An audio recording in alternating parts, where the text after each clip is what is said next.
People are always fascinated with the unknown, like strange, unexplained phenomena people love.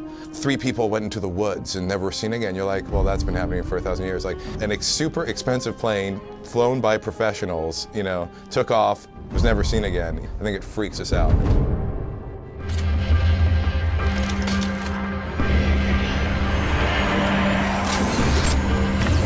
First start out in the game, it's kind of like, where am I? I think I might be somewhere in South America. What's going on here? It rapidly progresses to like, oh my God, what? Where have I found myself? そうですね。やっぱり人間はですね、いろんな謎を解き明かしたいみたいな気持ちがあると思うんですね。そのバーミューダトライアングルのその謎みたいなところがですね、この世界観の中に含まれてますので。The basic backstory of Dark Void is you start out the game playing as an everyman cargo pilot named Will. And Will is on a routine cargo mission to London. And on that mission, he has to fly over the Bermuda Triangle. That doesn't go over very well for him. He ends up crash landing into this parallel dimension known as the Void. The backstory for Dark Void actually has its roots in popular conspiracy theory. っていうのを、入れることっていうのはすごく話が膨らみやすいというかですね、厚みを持たせやすいんで。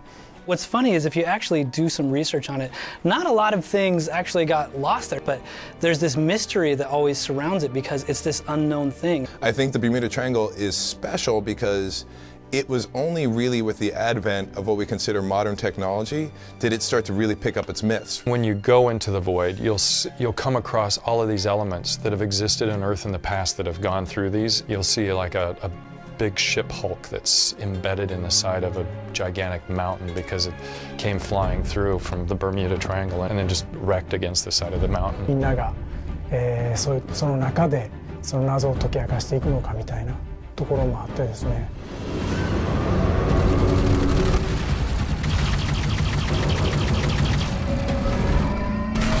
We designed the Void specifically around a couple key gameplay elements that we have. One is vertical cover.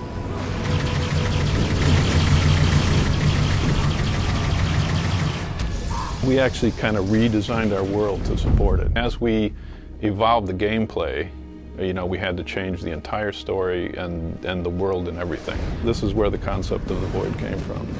It's a place that requires vertical combat.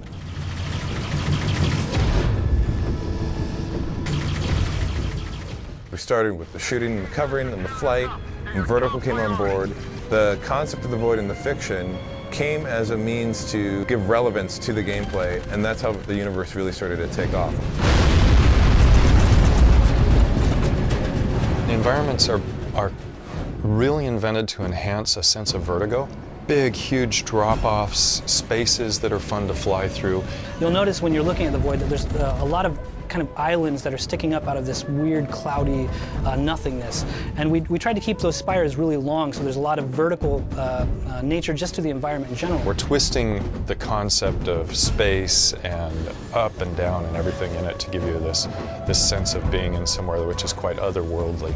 There is a kind of grim, romantic, fantastic quality to it. It feels dangerous, but at the same time there's kind of this dark beauty to it all. Imagine Earth in its primordial days in the ooze, and then throw that into outer space in a different plane of existence, and you're starting to get close to what the Void is.